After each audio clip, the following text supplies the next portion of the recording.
And we're live. Hello. Oh, sorry. Hello.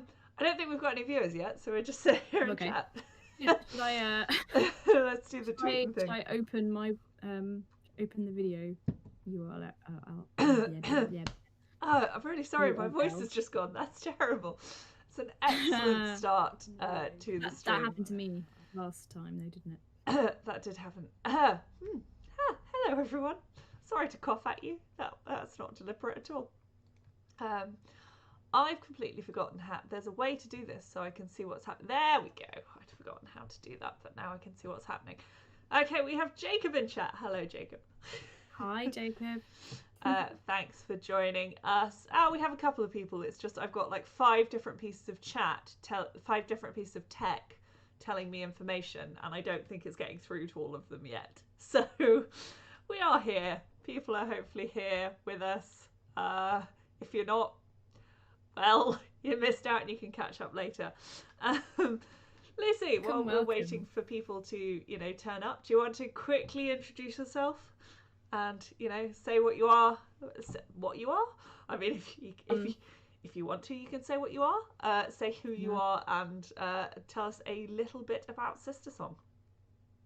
Hi, I'm Lucy Hounsome, aka Lucy Holland, for this book, which is Sistersong.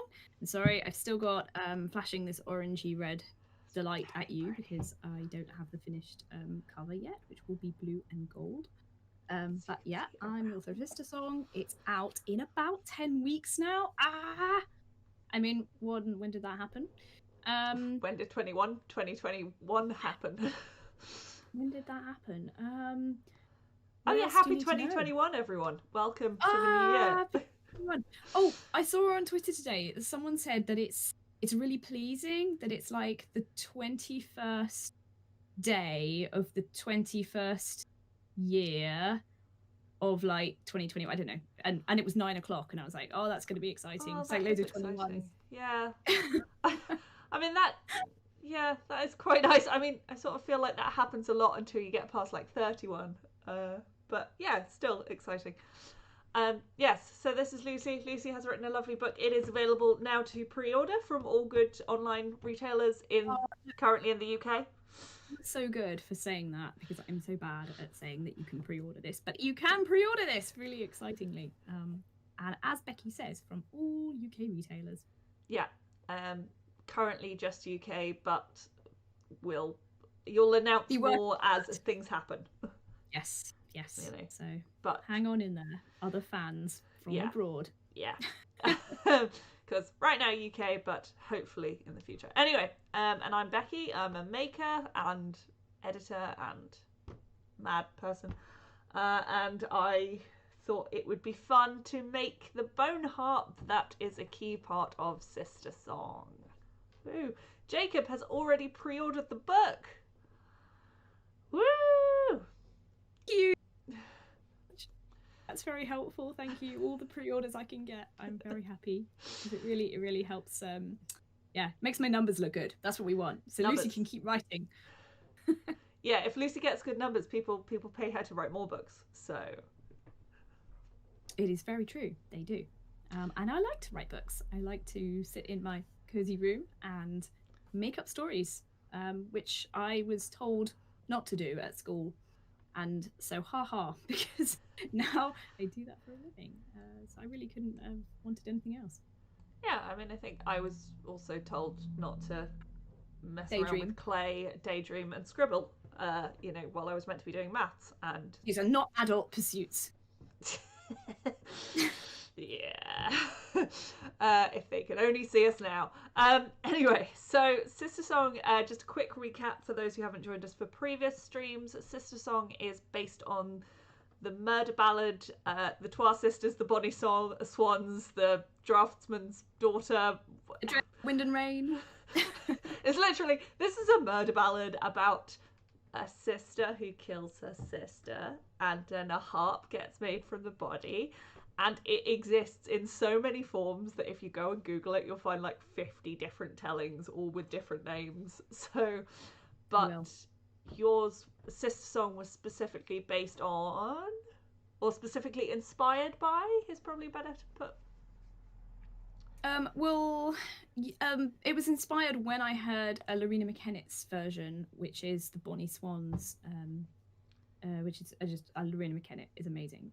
But then obviously I went and looked up the actual text that she used, and she was inspired by James Child. James Child organized a whole kind of collected loads of folk ballads in the 1800s and made them into a kind of compendium. And there's I think there's no fewer than about 12, 13, 14 versions of the Two Sisters ballad, and each one is slightly different. But there's always a murder, and there's always a transformation. Yeah, yeah, that's the brief summary. And yeah, I decided I've wanted to make a harp for a long time. I've wanted to make a singing harp for a long time. And One does. Sort of the rough premise of the murder ballad is that the murdered sister gets turned into a harp. We've discussed a lot about how one turns someone into a harp in stream 1 if you want to go back and catch up on us musing on how someone learns that is a thing you can do.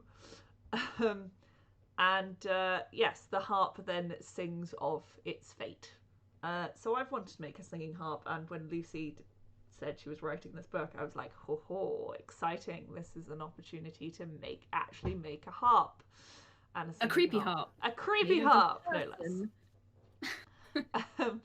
There are now like half-finished bits of bone like sitting all over my house, which is just quite weird. That's what I like to hear. I mean, right now they don't quite look like bones yet, but I'm sure at the point when they all look like bones, it's just going to be weird. It's going to be like handymen will come to my house and just run away. Yeah, I mean, it's quite a nice way of keeping people out, really, isn't it? It's like, you open the front door just wide enough for them to see the scattered remnants littering your hallway. Yeah. So yeah, that's where we are right now. There's bone harps happening, and wanted to talk a bit this stream. I keep wanting to call it an episode. I suppose this is a series. We could call this an episode, couldn't we? Episode 3 about basically the process of taking things from concept to a real thing, because we talked a lot in the first stream about getting to the concept and how you kind of go from inspiration to a thing, both from a writing perspective and from a crafting perspective. And so this time we're going to talk about how once you've got that nice concept, you take it into a book and a harp. So that's what we're going to be covering today. And I've got, if this works, I still am only just getting to grips with Streamlabs. We go to this one. Woohoo! And this is the harp concept. So this is just me messing around in 3D modelling, and I really wanted to make sure the harp would work before I started building it. So there's been a lot of 3D modelling, and this is a quick look at me finishing off the 3D model of the bone harp, which was sort of what we meant to show last stream, but then we had a complete internet meltdown, so last stream got called to a halt, and yeah, we're just going to be running for an hour this week, but we will try and bring you more content in the future, so be nice to us. So, Lucy, once you have your concept and all your lovely ideas, and you've done your research about, the least documented part of the history of Britain and all of that, how do you start turning it into a book? Are you a planner? Do you meticulously plan chapters and things, or do you just go for it, or do you write the ending first? What's your process for starting an actual book? People who may have been following my previous work, I've written a fantasy trilogy, which I kind of just went at it, let's be honest. I really had very little idea where it was going, and I tried to do the same thing with Sistersong, even though I kind of had the framework of the ballad in place. But the problem with having this framework of this ballad is that all of the main events happen very late, like they necessarily have to happen very late in the story. So I was then stuck with this, like, oh god, well, I'm going to have to try and build a world around the idea of this ballad, and that is where I usually just launch myself into the writing, and I couldn't, because I realized that it was a historical period. I didn't know enough, so my research is, I tend to try and research on the job, as it were. So I'll have my Word document open, I'll start writing, but very often in the early stages, and this is happening now because I'm writing a follow-up to Sistersong, and this is, I've got the document open, I'm kind of I'm imagining this monastery, but then I'm pulled up short because I don't realize, quite what it's built of, where exactly it is. So then I have to go and delve into some research, and usually Google is my friend here. There's the most amazing amount of just research out there that, it's not a great amount for the period, but it's genuinely enough to kind of give me a head start with, filling in the blanks. So I'm kind of approaching this kind of historical, fantastical genre in a bit like how I was approaching epic fantasy, but a bit more, slightly more planning. I usually just write and see where it goes, but I've just had to I have to lay a bit of groundwork first. But I still like to let the characters discover their stories. I still like to, go on the journey with them, and I would never say that, my first draft is in any way the complete book. My first draft is really just me getting to know the story and me getting to know the characters, and then, unlike some people who plan out chapter by chapter, that doesn't really work for me. I have to kind of jump right in and see it as a bit of an adventure. You kind of said that you like to sort of let the characters kind of, do what they may and lead the story. Do you do character planning before you start, or do they evolve? Do they emerge as you just start telling their story? I don't do any character planning because I find it a bit ghoulish, actually. This idea of, I know they use it for writing exercises, like, think of a character and then you have to write their hair color and their eye color down and what they like and what they dislike. And I'm like, oh yeah, it just sounds like you're making some kind of mannequin. So I don't do that. I have the characters always come first. Even when we're looking at a murder ballad, when I heard the story, the things that I was thinking of first were the characters and how they could end up in such a situation where his sister murders her sister, and you're like, that's awful. But those people were beginning to kind of haunt me a bit. Yeah. And I wanted to find out a bit more about them and how fate led them to the point where, it's an act that cannot be taken back. So yeah, I can't really plan these people in advance. They kind of I have to live with them. I have a kind of outline of them. It's actually very similar to the way you meet people organically. You meet someone, you really know. You think they're probably like this, but after getting to know them for a while, you're like, actually, I know you better now. But it's the same thing, and you have to spend time with people to get to know them, and that's the same with me and my characters. I just don't know who they are at the beginning. But that doesn't mean I plot them out or plan them out or sit and think about them.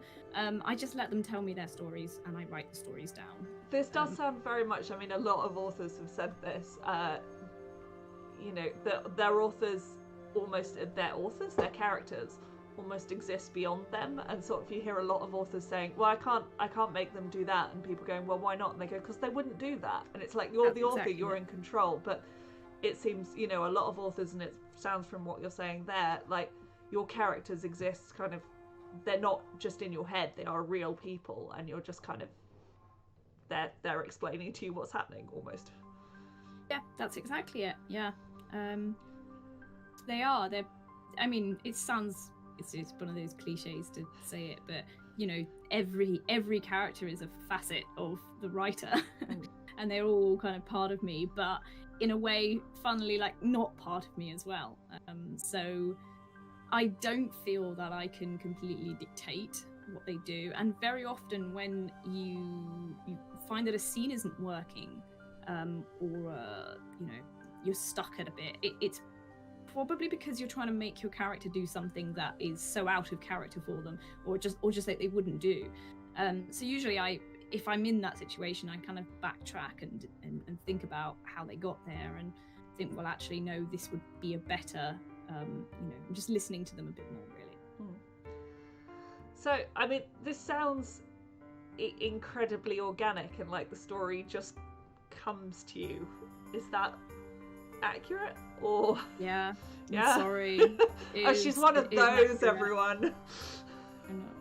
I know. Well, it's so funny because with Sistersong, actually the kind of murder bit and the bone heart bit is quite a long way through the book, and I really needed a story to get to that point, and I had absolutely no idea what the story was going to be. So I just looked, in this occasion, I looked to history to give me a few pointers to see what the Saxons were doing at that time, to see what the Britons were doing, and the rest of it, I kind of thought, well, like, I've set up this background of war, so let's have a war. Let's look at the political situation, the military situation of this part of the country, and and concentrate on that, and then you can weave your characters' storylines into against the backdrop of war, and against the backdrop of their what's happening in their land and what's happening in their home, and it's quite a nice juxtaposition actually to kind of have this. It's probably why I was drawn to epic fantasy, actually, because it does this quite well, is have this big backdrop of epic events, and against that you can set much more domestic events and minutiae of people's lives, and I think that it's quite nice when you kind of focus. This is a difference with Sistersong and my other books, though. Sistersong is very focused. It's a very focused book, so most of the action, almost all of the action, takes place in one place, which is Dunbriga, which is the sisters' settlement that they live in Devon. So we've just on the crafting, we've just seen my final kind of harp design, and then the next bit for me is starting to sculpt it. I'm a big fan of sculpting out tinfoil, because tinfoil is a cheap, bulky material that you can just use for the base of putting clay and other materials over the top. And yeah, so foil. But for me, Lucy, you and I talked about this not on stream, but actually just chatting the other week about this bit maybe being the hardest, when you've got this wonderful idea and it was lovely and exciting and you really enjoyed coming up with this, and then you've actually got to make it happen. And and anyone who follows me on Twitter will have seen that I had this week where I've now got 4, I can show you 2, I've now got 4 vertebrae, and only one of them is correct. And despite having a 3-dimensional model of vertebrae to look at, I could not get this right. And then I found an image the other day just on Google, and it suddenly clicked just how a vertebrae was actually meant to look.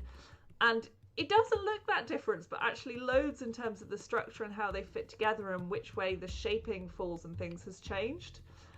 And yeah, it's sometimes this kind of process of going from concept to making, it's a bit of muddling through and a bit of seeing what happens and then realizing that it doesn't quite work and having to kind of go back and try and find that sort of touchstone of like, okay, why isn't this coming together right yet? And if you can see those weird shapes sitting to the side, that's actually the pelvis ready sculpted. But I cannot bring myself to do the coccyx yet. The coccyx is terrifying me. Something about the shapes just freaks me out and I cannot begin to sculpt it. And so I'm just like, well, I'll do other bits first. I'll leave the coccyx. The nice thing about tinfoil is it's very forgiving, which I guess is the nice thing about writing as well, is that you can change and edit and do things as you go along. There's still a lot of flexibility at this point where you're going from concept to real thing, and I think that's true all around the creative sphere. I think you're completely right. There is, and there needs to be, because very few kind of mental images of how you imagine a piece of creative work to be actually make it into the material world intact. I say this a lot about my second book in my trilogy, Heartland. I still don't, that book still doesn't quite match up with the image of it that I had in my head, and that's my favourite one. Sorry. Well, that's good though. That some semblance of it got through. But yeah, I think this is what you learn as you get better at writing, as you get better at crafting, as you get better at creating, you get better at being able to take the mental shape of the book or the art piece and bring it into the material world and match it up as much as is possible with what you had in your head. And I think that takes lots of practice, and the only way you do it is by just writing more books and getting better at recreating it in a way that not just you can understand, but like everybody can understand. Because I think writing a book is about being universal as well. It is that form of translation almost, isn't it? Because your thoughts, they don't exist outside your head, and actually taking that thing that exists, like, they don't. But like there's a whole bone harp that already exists in my head and sings wonderfully, and has a proximity sensor and possibly has some lights involved. We'll come back to that. But it's this form of translation where you've got to get it out of your thoughts and turn it into another medium, because your thoughts are just, I don't know, what are thoughts? Firing synapses?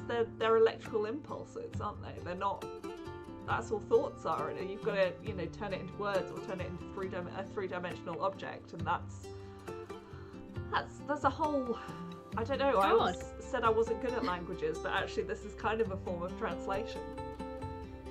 I really like that comparison, actually. It is a form of translation, because of course not everybody thinks in the same way, and they don't imagine things in the same way, and even when you've kind of translated it onto paper, they will not be picturing that creation in the same way. So you can use the same words, the same adjectives, and you give that description to 2 or 3 different people, and I guarantee that everybody will have a different bone harp in their heads. I mean, do you find that difficult? Is there a bit of, I mean, there's probably a stage of this later on, but at this stage, do you get tempted to put almost too much description in because you want it to look exactly like it looks in your head, and you're like, they won't get it unless I explain everything? Do you get, have to sort of rein yourself back from putting too much of yourself onto the reader almost? I used to. I don't really do it so much anymore. I always used to think that I loved description and I over-describe and I loved it, but actually I think my style of writing doesn't necessarily have a lot of room for masses of metaphor and lots of adjectives. It's actually quite, I mean, it's funny because I bet people wouldn't say so, but to me I feel like it's quite sparse. Like I'm holding back quite a lot, and when it came to describing the harp, I don't feel like the harp in the novel is very vividly described. I kind of focused in on specific words, hopefully creepy words, but things like fingernail, rib cage, and breastbone, and hair, like strands of hair, and just bits, body parts that it's quite. So I'm trying to give it to the reader and leave it to them to imagine what it's going to look like, because I feel it's such an ethereal moment in the book. In fact, Keen, who is one of the characters who is there during the transformation scene, later says that he thinks it was just a dream. Could it have just been a dream? Because that's what the whole creation felt like. It didn't feel real. It was, and for multiple reasons, because of course, the harp that they're working with, this is his sister, it's someone he loves, this is a human person, it was a breathing, living girl only a few hours before. So actually it's such a horrendous process as well, that you don't want to over describe it, because in a way it's magical, and magic should never be completely understood. Yeah, and I guess that's the real trick, isn't it? Is that you're trying to get enough across that people see this world vividly and understand what you're trying to describe, but leave it open enough that, because the bone harp is meant to be creepy, but it is also meant to be a thing of beauty, and that needs to exist in someone's head as something creepy and a thing of beauty. And if you describe it too much as a thing that's creepy and beautiful to you, it may not translate to them in that same way. So you're sort of, I mean, when you're going through this writing process, there is a bit of a balancing act going on, I guess. Absolutely. I completely agree with that statement. So well, that was good. Covered that. There is, yeah. Yeah, I had another point, but it's completely gone from my brain. If anyone has any questions in chat, by the way, please feel free to shout and let us know, and we'll do our best to answer them. They can be making or novel related, or they can just be, you know, what did you eat for lunch? What's your favourite colour? We're here. We'll answer things. I did take talking about hair there. I did take an order of human hair the other day. Yeah. She did actually send me the human hair, not in the human hair in question, not the actual hair, the colour, the photograph, so we could decide on a suitable hair colour. Yeah, what was terrible was I actually sent this link to Lucy before I'd ordered the hair without kind of any prior explanation. I didn't sort of say, do you think this is the correct hair colour? I just kind of sent a link to buying human hair. True, you did. Because I kind of assume that everyone's on the same page as me, and I forget sometimes that I haven't had the conversations I've had in my head with people. How much do you worry about things like whether it's going to translate to people or work for people at that kind of first draft stage? Because it really is, or is that almost an author once described it as it's really the exploratory hacking through the forest with the machete, and you don't go back and actually map out the route until later. Oh my goodness, look at the terrible crafting camera focus. That's beautiful. I do apologise. I'm looking at getting a new camera for my crafting stuff soon. But yeah, how much do you worry about things like translation and people understanding it in that first draft, or is that really kind of more of, especially since you're working this organic way, is that really more of an exploratory draft? It's an exploratory draft. I don't worry about that stuff. I worry more about the fact that I'm gonna come up with a plot somehow. That one of these days the plot will pop into my head. Genuinely, it happens when I'm on the toilet or in the shower, somewhere that I can't write it down immediately, or when I'm just falling asleep and I'm like, don't turn the light back on because I'll be awake again, and then I'll remember it, and of course in the morning it's all gone again. Yeah. So yeah, that's what the second draft and potentially the third draft is for. Making,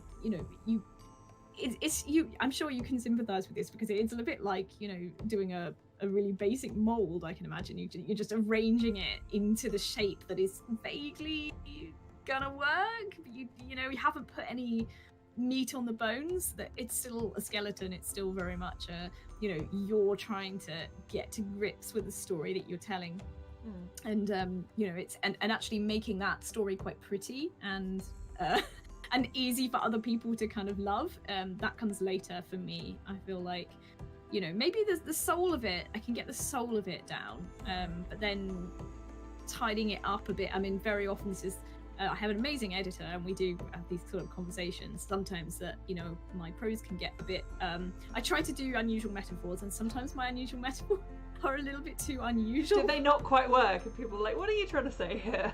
Well, I think they work, but I'm very happy to take criticism, and I would not like to comment, because I feel like you and I have very similar brains, and I'd probably get all your weird metaphors, so I which is why I'm not a book editor.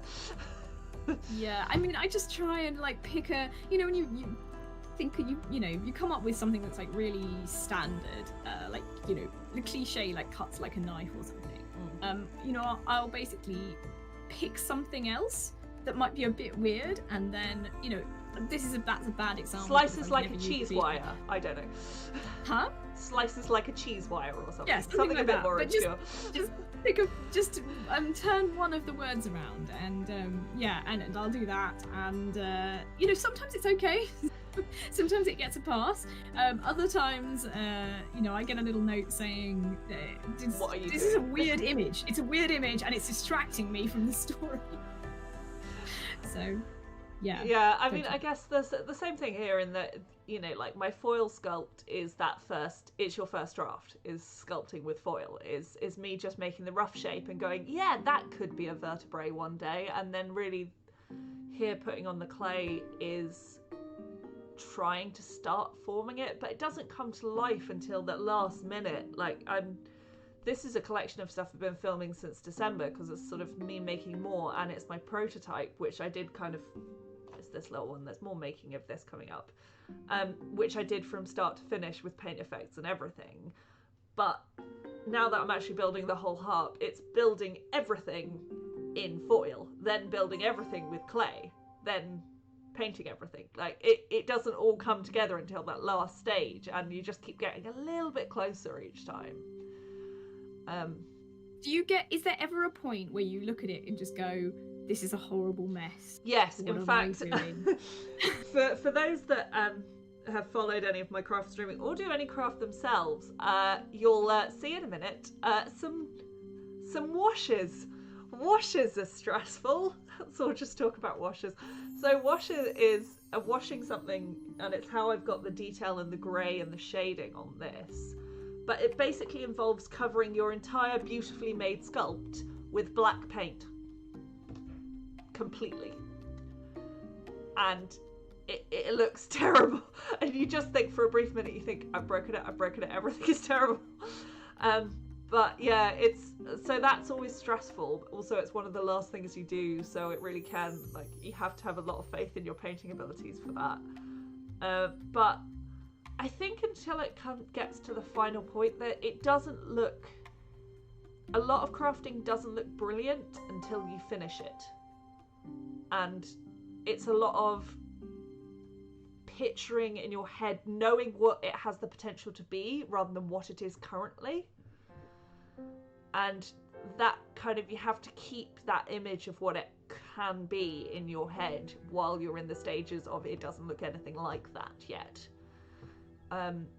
Yeah, that is amazing actually, because there's the same thing with writing, and especially it's amazing that we sell any books at all, because you know, when you submit a book and then they go, well, it's a wonderful book, I absolutely am going to put money on the table, I'm going to buy it, and then it's like, okay, I did say it was a wonderful book, but now there's work to do on it.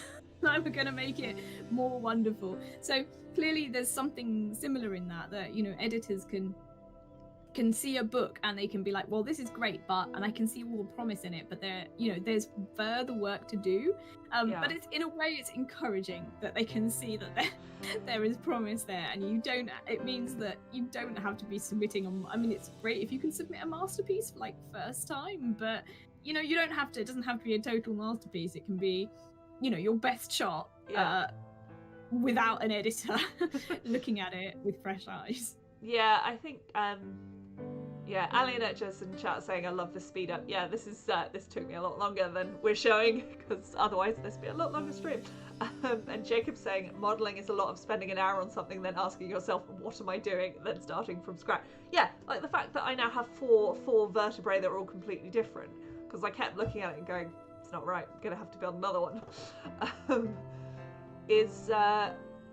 Yeah, and it's a lot of, I mean, I know writing sort of further down the line, you've got your agent, you've got your editor, but really at this early stage, especially if, say, you're not writing with a contract already in place, you've got to be your own best cheerleader, haven't you? You've got to be constantly kind of telling yourself that it's going to be great and that you've got to keep going. And I think creatives, we're a lonely breed. True. And this, I mean, Sistersong, I wrote this just like that. I wrote a first draft in 2018, which shows that it's quite a process. It took me about 6.5 months to write the first draft, and it was a very different book back then. It was not as magical as it is now, and it was nowhere near as long either. And it's kind of since then, I didn't actually sell it until kind of almost a year after, because I worked on it a bit with my agent. You know, she really liked it, was really supportive, and we kind of did try to go down a slightly less magical route with it. but it kind of didn't really work. And the thing is, there was so much magic kind of inherent in the original ballad that it seemed almost a waste to not try and bring that out in a more solid way and actually have magic being, you know, present physically in the book, and have characters actually remark on its presence, and have it as, particularly, it worked really well between, I have you know, incoming Christianity, you know, peddled by the priest Gildas, versus kind of outgoing paganism, which is part of the kind of fabric of you know, the three protagonists' society. So, you know, when they were children, they used to take part in these pagan rituals, and that's, you know, one of the themes of Sistersong is this kind of headbutting between you know, between new kind of organized monotheistic religion personified by Christianity, and a kind of, you know, much more a kind of wilder, less constrained, sort of vaguer belief in kind of gods and goddesses that really manifest as a sort of pantheistic love of the land, and I think that was really see, that's part of the book as well. So, you know, to circle back to what I was saying in the first place, that aspect, it wasn't really present in my first draft at all, and I think that would have been a real shame for it not to be there, because I think it's made the book a lot richer to have this tug of war that goes on, you know, on, as well as, you know, the Saxon threat, you know, as well as sibling rivalry, and that means it gives the book about, you know, half a dozen different levels, and it works on these other levels, and I think that is totally came out of, you know, having written the first draft and looking at the editing process. I think that's really interesting as well, to kind of also, I'm sorry that I'm so terrible about keeping my makes on screen when there's not someone reminding me to do it. Like, when I'm not with Kim telling me to keep my hands in frame, I do start moving my things off screen a lot. But just this is foam clay for anyone who's interested in the making of this, and the amazing thing about foam clay is when it dries, it acts exactly like foam, EVA foam, which a lot of crafters and cosplayers are really familiar with. And this means you can take a soldering iron to it afterwards and create detail in it with a soldering iron, and it looks really organic. So this, I sort of almost didn't use foam clay. I was going to use paper clay, which is one of my favourite clays, because I was just like, I'm really comfortable with working with that. But the effects that you can get with foam clay and a soldering iron, I need to get new soldering tips before I do the final run. But this is really why I chose this medium, and I think there's something to be said for the story informing, you know, you said earlier the characters inform the story, and the characters are at the heart of this. Crafting, you know, the material is informed by what you need it to do, and by the thing, like the object. This is going to be a bone harp. It needs to look like bone. It needs to look natural. What is the material and the medium that, you know, makes that most feasible? But yeah, just you saying, like, you know, because Jacob said modelling is creating something and then starting again, and it possibly starting from scratch. And I think it's interesting because I have known, I used to live with a novelist who once decided to start a book again from scratch 3 days before it was due to be handed in, because she just couldn't make it work. And there's that, you can get so off track that you actually need to start again, but you can also adjust so much massively during that editing process that it's sort of, you'll probably never abandon everything. Like, you're not going to start, even if you did start from scratch, you'd go, well, I'll keep that element, or I'll keep that character. Like, nothing's wasted. Even if you are starting from scratch, you've learned something in that writing process or that making process that you take forward to the next draft with you. I can't say I've ever started from scratch, like had a tantrum and thrown everything out. I wouldn't, having watched it happen, I wouldn't advise it.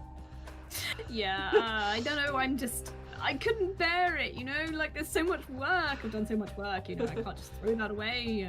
That's, you know, it's like one of my nightmares where you know, you've got like a 20,000 words or something. Actually, it doesn't even have to be that much. It can be like 3,000. And oh no, suddenly your 3,000 words that you just spent 5 days writing has gone. And like that gives me cold sweats, having to think about rewriting the same scene again. But oh god, it will be different. How different will it be? Yeah. And you sort of have you ever had a catastrophic data loss? No, Okay. I'm touching wood right now. Okay, because Touching I death. know that I have experienced this a couple of times when I used to work in script writing. And you have to get very zen about it, in that you sort of have to go, well, that version was not meant to be. I shall create a new version, because it's never going to be the same. Like, it is this whole evolution of ideas, of thoughts, every time you write, every time you go back to it.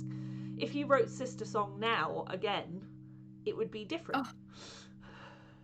Even don't. Okay. That prospect fills me with horror. You're not going to, but I can't. You know, if you'd written a book, like, say, you know, a book you haven't sold or you haven't picked up and you decided to go back to, you might rewrite it, it would change massively because of the things you'd learned in between. And I think that's important to remember as you're kind of doing this process, is that it I'm going to say the really cliche thing, it's a journey. But it really is. It is a journey. Because we can only move forward. Hopefully we're not moving backwards. Hopefully we're not getting worse at what we do. Not if we put enough time and dedication and determination. Although blips are okay, guys. You don't have to constantly, like...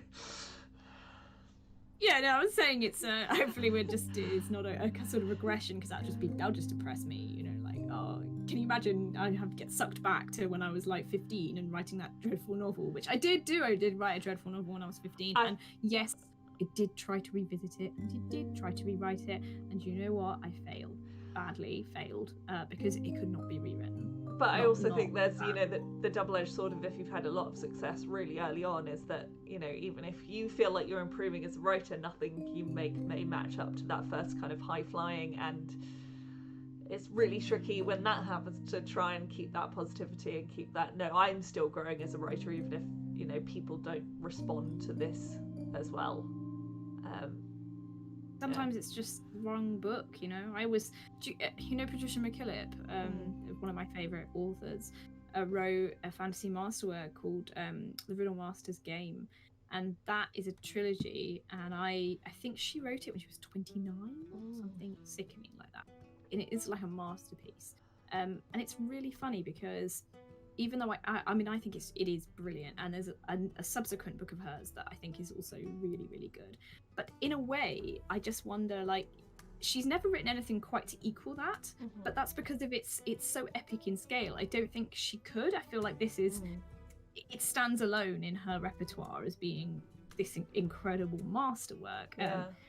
And I guess that's fine, because, you know, we don't have to keep recreating our past, you know, successes. We can just create other successes, and the books might be different, and they might touch different people in different ways. But I suppose this goes back to all about how do you measure success? How do you measure success? Are you happy? No, you're stressed. You're a stressed out writer. Yeah, or, you know, exactly. Or do you have enough money? I don't know. Does money? Do you feel fulfilled? Are you? I don't know. There's a lot of. Are you getting to do the thing that makes you feel like it's worthwhile? I think that's probably important. I would say that is a good measure of success. But yeah, it's yes. Oh, Jacob's got a question. Have you made the music singing that the harp is going to play when it's done? No. We're hoping to have some announcements about that in the future, but we can't say anything yet, so... Yeah, we better hope it's not me who's singing. Yeah, there's a backup plan that we're making. Backup plan is me. Yeah, you know, Lucy said that very self-deprecating, but she did go to a proper drama school, and she can sing, so... I can't sing quite as well as my sister, who might actually be roped into it instead. But they both went to a drama school and are both now authors, which just tells you how worthwhile drama school is. Hey, it was good. It was fine. It taught me lots about public speaking and acting and dancing, and that was, it was good. I I often- would never change it, but it's not what I wanted to do. Yeah, I often wonder, I kind of think, I wonder if the confidence that you both kind of got from drama school is connected to the fact that you've both gone into careers that people tell you are not careers. You know, we talked about this briefly at the beginning, like making and writing are things you're told not to do as a kid. They're not real ways to earn money. And both you and your sister who went to drama school both become successful writers, and I wonder if that kind of the confidence that drama school sort of has to instill in you, because you need that if you're going to be an actor, has given you the confidence to kind of go and do this, I don't want to say unconventional, but you know what I mean, in terms of career, go and do something kind of gutsy in terms of a career choice. Penniless writer in a garret, that sort of thing. Yeah. Yeah. Yeah. No. I tell this story a lot because, you know, my mum thinks it's hilarious. But I said that when I was 15 and it kind of like the bell moment went that I wanted to write professionally. I said to my mum that I didn't want to be an actress because I couldn't stand the rejection. Oh wow! So you thought you'd become an author instead? Oh, Yeah, good she career. loves this story. She thinks it's funny, and I'm like, I defend this statement by saying that, look, you know, you write a book, and yeah, the first draft might be terrible, but you can rewrite it, and it could be really, really good the second or third time. But it doesn't work the same way with. I used to go to auditions for commercials, and there was one particular that stood out in my mind where I literally walked through the door. They took one look at me and said no. Oh. They wouldn't even let me perform. They did not. I had script prepared and everything. I they were think like, there's no. sort of two sides to this, in that the rejection that you get as an actor is a rejection of you, in a way. Very It- personal. yeah, Very in that personal. this is a thing outside of you. Yeah, you're really connected to these characters, but you can go and make another book. If someone says you don't have the right look, you can't really fix that. Yeah, it's like, okay, you can go and have loads of plastic surgery and change your face. You know, that I just find that it was that aspect of it that really kind of got to me in the end. And and as a teenager, like when you're a teenager, you have no confidence in the way you look. You know, you're always, you know, really low self-esteem. And I think it was just too many of these, like, oh, you're not right, or you're not good enough. And I felt like, well, if you write, at least if I write a book, you know, I can learn how to write and make it better, and I can practice, and I can get there. And yeah, there's rejection along that road. There's plenty of rejection along that road as well. It's just that it's a rejection that I can deal with. And you have that product. Whatever happens, no one can take that book away from you. Like you know, if you don't get the part, you never get to perform that. But if you've written the book, it exists. Whether someone buys it and publishes it or not, that you can hold an entire manuscript in your hand, and it's a book. So I think. Yeah, I didn't think of that. Yeah. I think there is something. There is a different level of rejection. It is a different level. Yeah. And hey, some people might be the opposite and say, well, I can cope with them rejecting my face, but I can't cope with them rejecting something I poured hours of my life into. You know, my baby. So it's a personal preference. Personal preference, that sounds a bit sadomasochistic, but yeah. Annie Nicholas is asking, how many bones are you in deep? So I don't know if you were here for this, Annie Nicholas, but I completely revised my spine vertebrae. It wasn't right, so I made a new one. So I was up to 4, and now I'm down to 1 again. But I have my pelvis bones are almost done. So there's a lot of building to go. But here we are on the scary bit. This is doing a black wash. You just cover the thing with dark paint, and it's really stressful. And your beautiful thing that you spent a lot of time making and is basically 2 steps away from being finished is suddenly completely black. But it's absolutely worth it, and I massively advocate for dry brushing and washes. They really bring a thing to life and give it depth and detail. But it does just involve. It's like if someone told you your book was made out of waterproof paper, and then told you to chuck black paint over it and clean it off.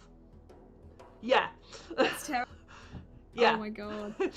And they were like, don't worry, it'll wash off and it'll look better because of it. And your brain's just going, no, I don't want to do that. This is what the first time you do washes is like. And you learn, you know, same as you were talking about with the book, you get that confidence in your skills that you can do this, and but it's still a horrible moment when you just cover it with black paint and think, what have I done? Yeah, that is yeah, it's painful. It's almost like yeah, it's almost like revisions where someone says, okay, you know, you have to delete these 3,000 words that you agonized over. Yeah. Like, oh, but do I really have to? And it's like, well, it'd be better if you do. It's like, but can I bring some of them back? And it's like, you could bring them back because you're, you know, if they then read it and went, actually it was better sort of before, or can we go for some middle ground? Like the draft still exists, you can still pull it back, but still deleting that is yeah, you don't want to do that. Oh yeah, and also if I do new drafts, I open a new document, so like I will open the original document and do a save as, and then I'll have the original one always there. So yeah, so you've got to if I need it. 3.1, 3.2, 4, 4. Yeah. Yeah, that does happen. Yeah, it's I mean it's an important part of the process, isn't it? But yeah, so well, I mean, it's sort of, I feel like you scuppered a lot of my questions about how you write by just saying it comes organically. I was going to ask you so many questions about like planning and things, and you fine. You can ask me a question about planning. I don't plan. Yeah, that's the question. Yeah. I'm no Brandon Sanderson with all his chapters planned out. I know. I don't even do that. No, it's fun. It's really this is. Is it different because I know you're working on some things right now that we're not going to talk about in any sort of detail, but when you're pitching something that you want someone to buy before you've written it, is there a slight bit more planning involved where you're writing the summary and you're trying to sell that on pitch, or is it still just you're still winging it? Okay, so I'm really bad at writing pitches, and I'm quite bad at coming up with synopsis for books in advance that I haven't written yet and that I haven't really thought out. So, but I tell you who is good at both of those things, and that's my sister. And she's had quite a bit of practice in writing on spec, like coming up with this synopsis and then sending that to the publisher, and the publisher goes, oh, okay, yeah, that sounds legit, like you can go with that. And she's quite good at that. And so when I needed to do this quite recently, the first thing I did was ring her up and be like, no, I need an idea about, like, here's the idea I have, but you need to help me build a story around it, even though it might not be the story that the book ends up being, but it needs to be close enough and it needs to sound exciting enough that they're going to give me a chance to write it. Yeah, and I think that's, if people enjoy book chats, I'll see if I can get Lucy's sister on at some point in the future, and we'll chat to her for a bit of compare and contrast on book stuff. She's really good at that sort of stuff. It's funny, isn't it? It's sort of also I think it's interesting that, what am I trying to say?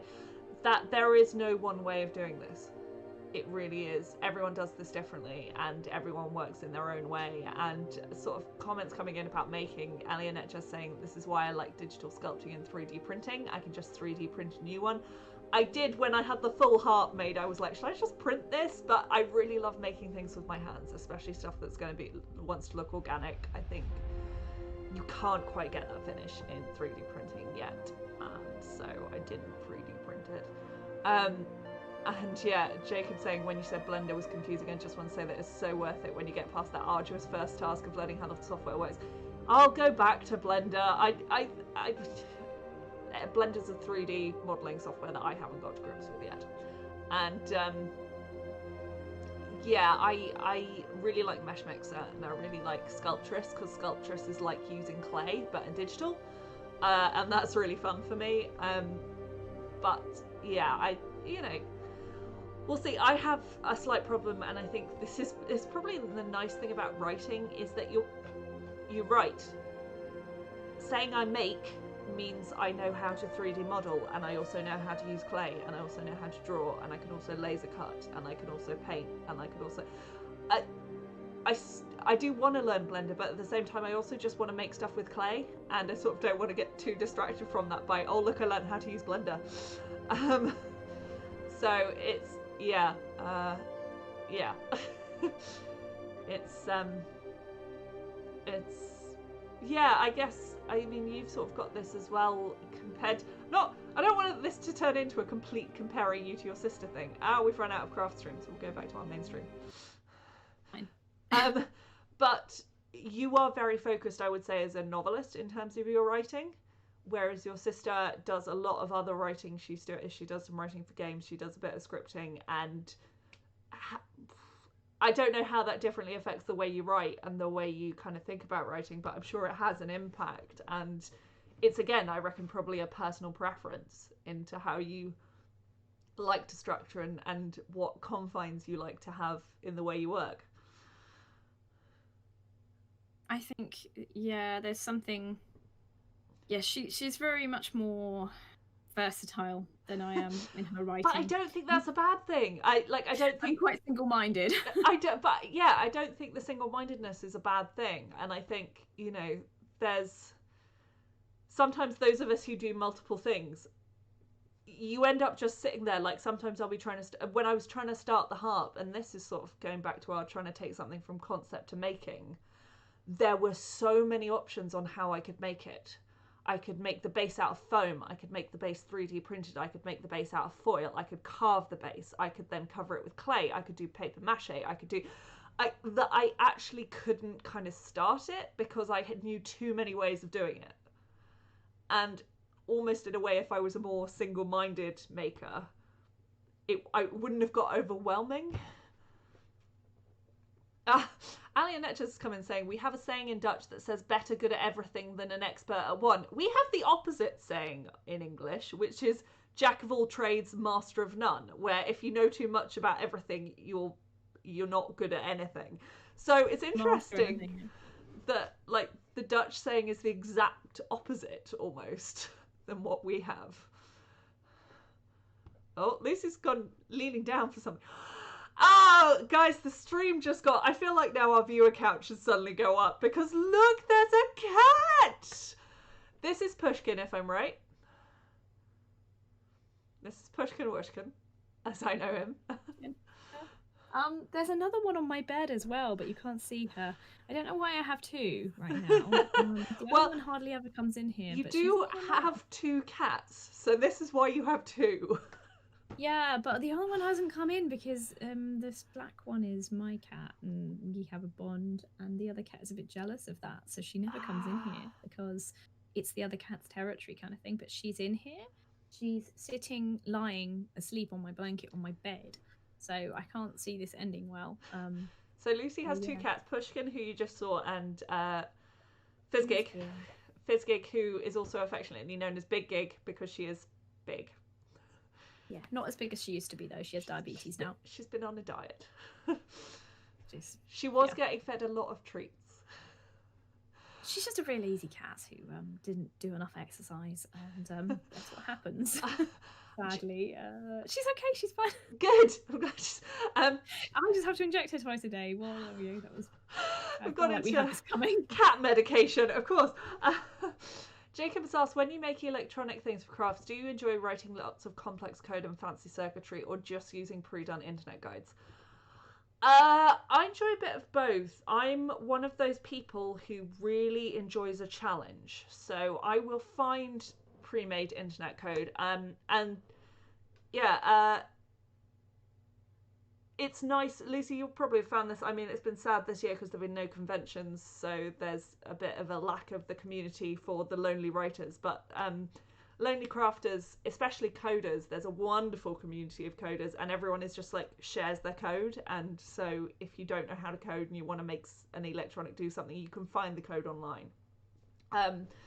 I would say when it comes to coding, I'm a hacker. I like grabbing code that already exists, and then I like changing it to make it suit my needs. And I do like a challenge. Like, I want to learn from it. I don't just want to copy and paste code. I want to take something and go, okay, I like this, but how can I tweak it? What can I do to it? So it's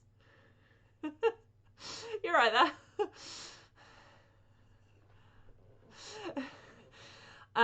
So yeah, sorry. That's okay. Back again.